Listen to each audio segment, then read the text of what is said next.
Matthew Brackett here again. When we talk about leadership, as we were talking about influence, and influence, I love this. Influence comes from a Latin word, influo, influere, which means to pour into.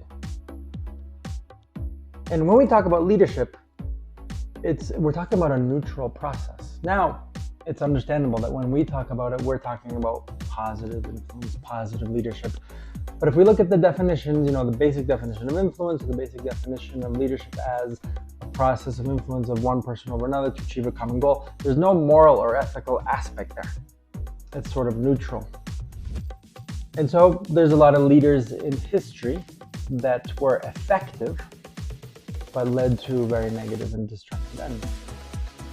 But when we talk about it here, we're talking about positive. And so when we talk influence, I love this image for the word influence, because how we influence others, we're pouring into people. And yes, if I had a glass here, we could pour water, which is life-giving and nourishing, or we could pour toxic liquid into something that could be poisonous and destructive. So we're pouring into people. What are we pouring into people? What are we pouring into ourselves?